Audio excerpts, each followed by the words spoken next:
There's nothing there. I'm coming back.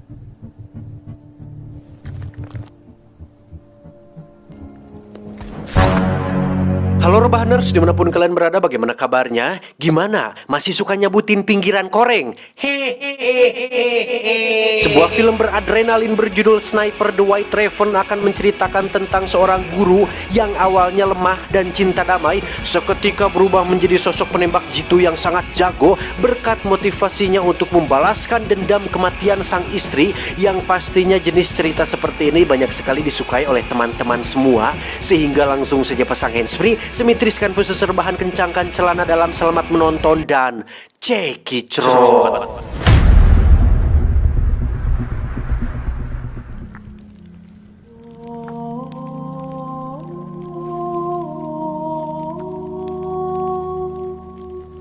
Berlatar di perbatasan antar dua negara yang sedang berperang, kisah akan berfokus pada pasangan suami istri yang memilih untuk hidup damai dengan tidak ikut andil dalam konflik. Ada Mikola dan Natasha. Mereka berdua tinggal di gubuk sederhana yang jauh dari pemukiman dan merasa sudah cukup bahagia tanpa harus ikut-ikutan perang yang tidak akan ada ujungnya.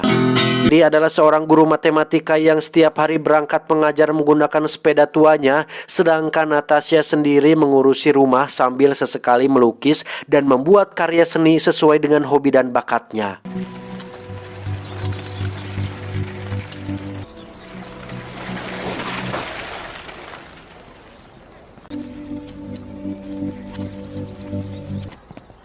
Good morning. Good afternoon. Good morning.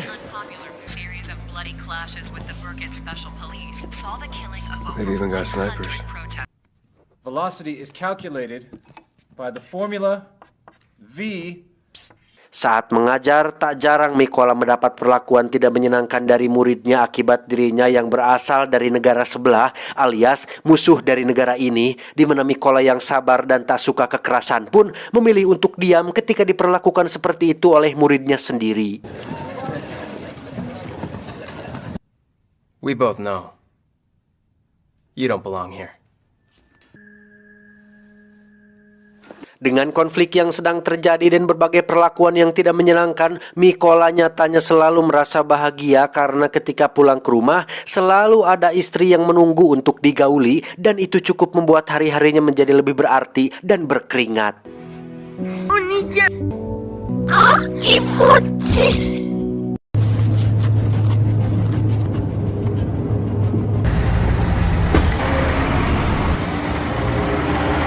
Keesokan harinya ketika akan berangkat mengajar, Mikola melihat dua tentara musuh sedang berjaga di jalan yang sering dia lalui, yang tanpa curiga sedikit pun, dan karena memang dia cinta damai dan tidak peduli dengan konflik yang sedang terjadi, mau itu musuh atau tentara negara ini, Mikola tetap melanjutkan keberangkatannya, yang mana saat sudah sampai di sekolah, dia tidak menemukan satu orang pun di sana, dan setelah melihat berita di televisi, dikabarkan jika konflik perang ini semakin memanas dan para tentara di negara ini diturunkan untuk menghabisi mata-mata yang dicurigai telah membantu negara musuh memerangi negara ini. Saat itulah Mikola segera pulang ke rumah dan menemukan dua tentara tadi sedang menyiksa dan baru saja selesai memperkosa istrinya, di mana mereka berdua menganggap jika Natasha adalah mata-mata yang ditugaskan untuk mencari informasi, yang meski Mikola sudah menjelaskan jika dia adalah istrinya, mereka berdua tetap menyiksa dan membakar rumah mereka berdua, yang ketika Natasha kesal dan bermaksud untuk melempar mobil tentara mereka dengan batu, tiba-tiba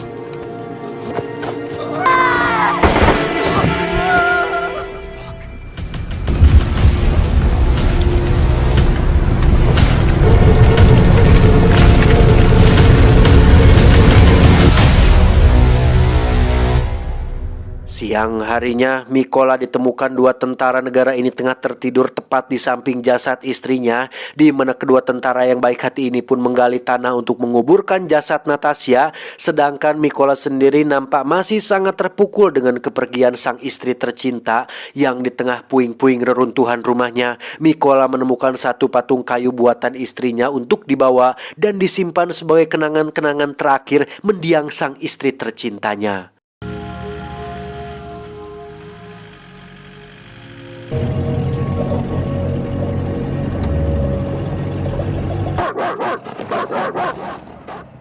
Kedua tentara baru ini pun membawa Mikola ke pangkalan militer untuk diamankan, di mana Mikola yang sudah tidak memiliki tujuan hidup lagi pun tiba-tiba berkata bahwa dia ingin ikut pelatihan militer dan mengusir tentara musuh dari negara ini dan tanah air mereka. I want to show them whose land it is that they're spitting on.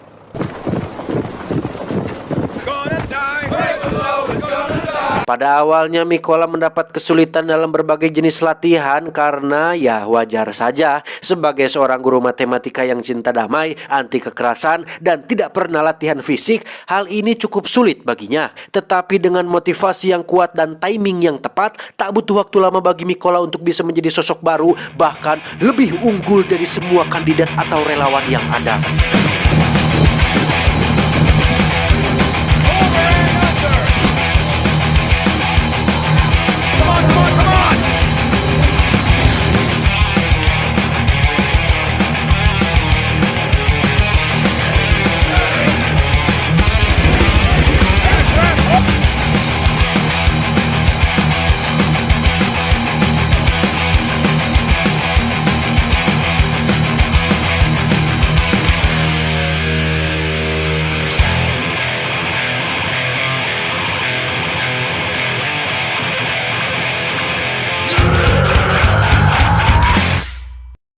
Suatu hari, Pak Pelatih memberitahu bahwa pusat sedang kekurangan sniper di baris depan, di mana saat Mikola berdiri dan mengajukan dirinya, Pak Pelatih dan para relawan pun sempat ragu karena basicnya yang seorang cinta damai dan anti kekerasan. Namun Mikola yang sekarang sudah punya tujuan hidup yang baru pun berani melakukan sebuah tantangan atau challenge bahwa dirinya mampu membongkar pasang AK-47 hanya dalam waktu kurang dari 20 detik dengan mata tertutup.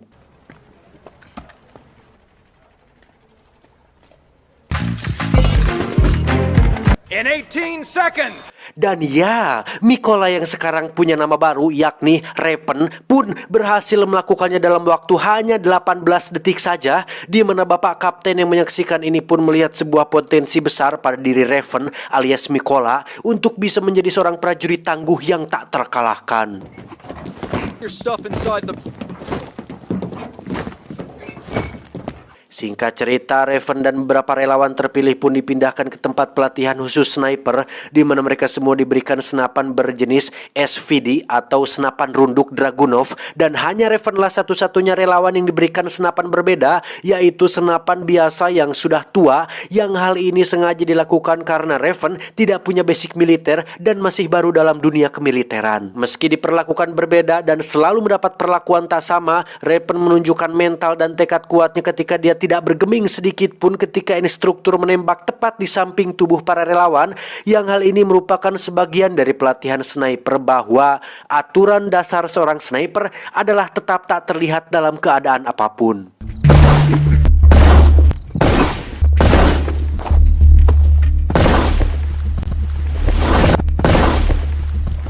Dalam teori dan perhitungan, Raven jelas lebih unggul di atas yang lain karena seperti kita tahu, dia adalah guru matematika yang sudah terbiasa dengan hitung-berhitung seperti Jerome Pauline, sehingga sebelum kapten menyelesaikan soalnya, Raven sudah bisa menyelesaikan jawabannya terlebih dahulu. 940 and 804.5. Not bad, Raven. Saatnya ujian menembak, para kandidat diharuskan menembak dalam situasi sulit penuh kabut, di mana saat yang lain menembak sesuai dengan instruksi, Raven tetap sabar menunggu dan tak kunjung menarik pelatuknya, di mana dia menunjukkan kesabaran seorang sniper sejati dengan menunggu waktu yang tepat untuk menembak dan... Code green! Raven, minus. Exam complete. I didn't shoot. +3, Raven.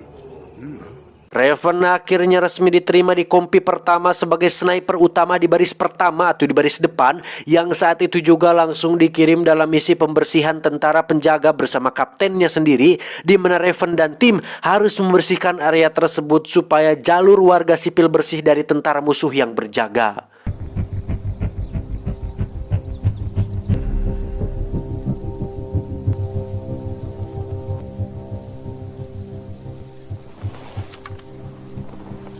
Saat itulah muncul sebuah mobil berisi 2 warga sipil yang sepertinya pasangan suami istri yang akan memasuki negara ini, di mana para oknum tentara ini atau oknum musuh tentara ini pun menghadangnya dan bermaksud untuk memperkosa istri dari si warga sipil tersebut setelah si suami dibuat tak sadarkan diri. Dan sebelum semua itu terjadi, Raven dan tim sudah bersiap dengan targetnya sendiri dan... One.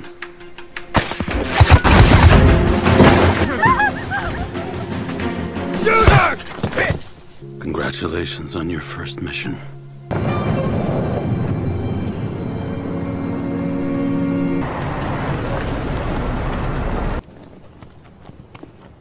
Citing a policy of ban on imported food from the EU and several other countries. Early election after dissolving the current.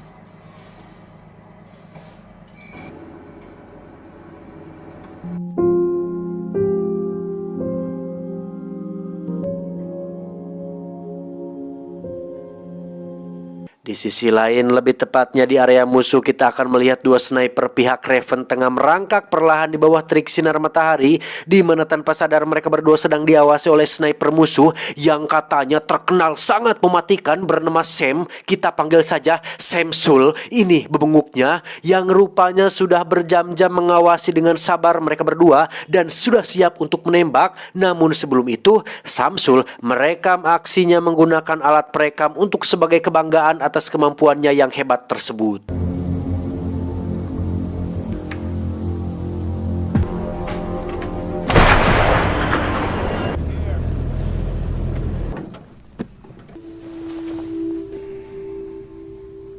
Jasad satu sniper ini pun berhasil dievakuasi ke pangkalan dan cukup membuat si kapten dan semua orang terkejut karena sniper ini terkenal paling jago dan paling hebat di pasukan mereka, sehingga kematiannya cukup menjadi sebuah pertanyaan tentang siapa sniper musuh yang sudah telah mampu membunuhnya. Untuk menggantikan misi ini, maka dikirimlah Raven, si kapten dan beberapa tim untuk memasuki wilayah tersebut, di mana mereka mulai berangkat pada pagi hari buta untuk bersiap kalau ada beberapa tentara musuh yang berkeliaran di area tersebut.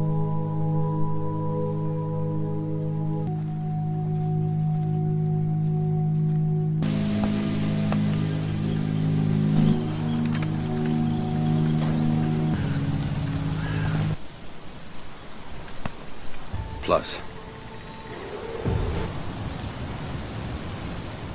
Dan benar saja, beberapa saat setelah Raven dan tim memasang jebakan, muncullah beberapa tentara musuh yang salah satunya ternyata adalah murid si Raven yang pernah melakukan tindakan tidak menyenangkan, yang karena ini adalah tugas, Raven dan tim pun terpaksa harus membantai mereka semua tanpa rasa kasihan sedikit pun.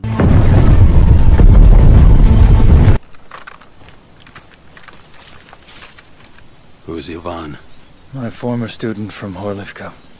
Setelah berhasil membantai pasukan pertama, Raven dan kapten pun berhasil masuk ke pos pertama, yang di situ mereka perlahan merangkak untuk mengawasi 2 tentara yang sedang berjaga. Yang setelah disidik-sidik, kedua tentara tersebut ternyata adalah pelaku yang telah memperkosa dan membunuh Natasha, istrinya, yang mana saat si kapten menyuruh Raven untuk bersabar dan jangan dulu menembak, hasrat dendam dalam diri Raven pun seketika menyeruak yang membuat jarinya tidak tahan untuk menarik pelatuk. Down. Dan ya, Raven berhasil membunuh 1 dari 2 pelaku tersebut. Tetapi masalahnya sekarang adalah posisi dia dan si kapten berhasil ketahuan, sehingga 1 pelaku yang tersisa pun langsung memberitahukan posisi tersebut, sehingga si sniper Samsul berhasil membunuh si kapten dengan cukup mudah. Sniper at 10 o'clock.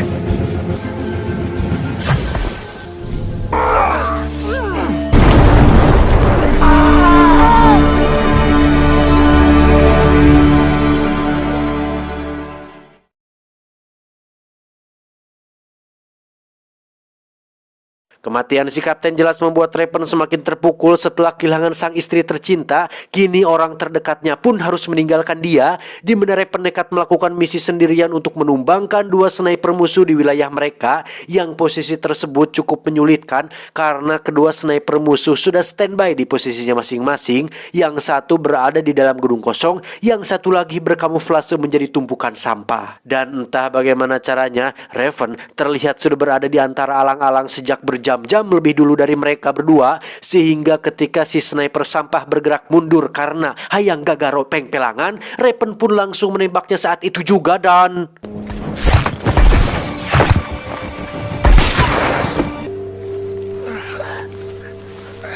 Beberapa waktu berlalu, Raven pun dipanggil ke pangkalan pusat yang di situ sedang terjadi masalah serius ketika si sniper Samsul mempublikasikan rekaman video miliknya ketika membantai 5 sniper mereka dan 3 penembak senjata mesin termasuk si kapten, yang mana tujuan daripada dipublikasikannya rekaman tersebut adalah untuk menakut-nakuti pasukan di negara ini dalam rangka menekan mental semua tentara yang ada.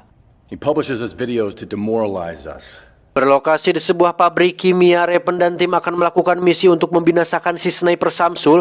Namun karena lokasi tersebut penuh dengan bahan kimia mudah meledak dan bisa menimbulkan pencemaran lingkungan, mereka semua harus bergerak sangat hati-hati dan jangan asal menembak. Sehingga rencananya adalah dengan membersihkan dulu musuh yang berkeliaran di bawah, barulah Raven sendirian akan bergerak untuk membunuh si sniper Samsul secara langsung.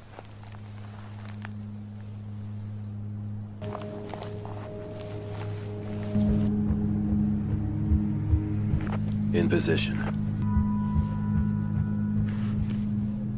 Singkat cerita, mereka sudah sampai di lokasi di mana 10 sniper ditempatkan pada jarak aman untuk siap melindungi pergerakan Raven. Sementara Raven sendiri akan bergerak masuk sendirian dengan membunuh beberapa penjaga yang tidak terjangkau. Yang salah satu dari penjaga tersebut adalah pelaku yang telah membunuh Natasha yang kemarin tak sempat dibunuh. Sehingga kesempatan ini sekaligus menjadi ajang balas dendam atas kematian istri tercintanya. Setelah Raven memberikan aba-aba, ke-10 sniper pun langsung membantai para tentara musuh yang ada di bawah, disusul dengan tembakan beruntun yang ditembakkan oleh satu pengalih perhatian supaya si sniper Samsul tidak mendengar dan tidak menyadari jika pasukannya sudah tewas dan tak ada lagi yang akan melindungi posisinya dari bawah.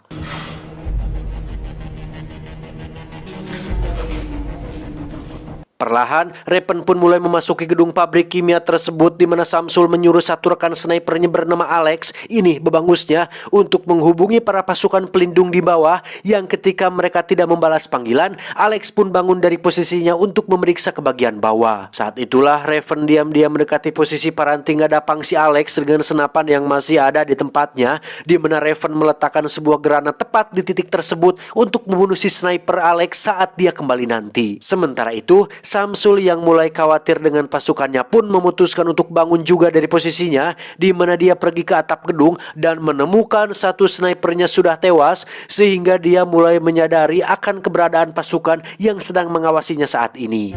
I've got a 200. What happened? Sniper. Ketika Samsul kembali ke posisinya, saat itulah dia melihat patung buatan Natasha terletak di depannya yang ketika dia sedang heran, tiba-tiba...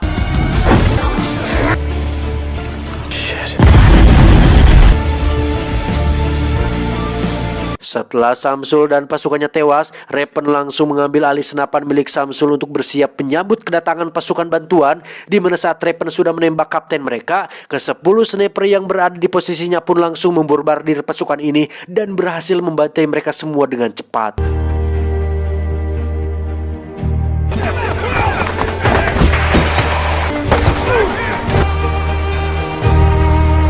Setelah misi ini berhasil, Raven pun berjalan kembali ke arah rumahnya yang kini sudah lumutan dan tak terurus. Di situ masih terdapat batu cinta damai yang sempat dibuat oleh Natasha, yang karena sekarang dendamnya sudah terbalaskan, Raven pun berziarah ke makam Natasha sekaligus untuk meminta izin untuk melanjutkan perjuangannya. Dan disinilah Raven sekarang, sebuah lokasi yang dingin di bawah hujan salju, di mana Raven akan menjadi seorang sniper handal dan profesional yang siap menembak siapapun dan apapun yang terlihat, tidak terkecuali bajing, cangkurileng, manuk piit, hayam tatanga, dan segala jenis objek hidup yang lainnya. Dan inilah Sniper The White Raven. Guide thy hand, O Lord.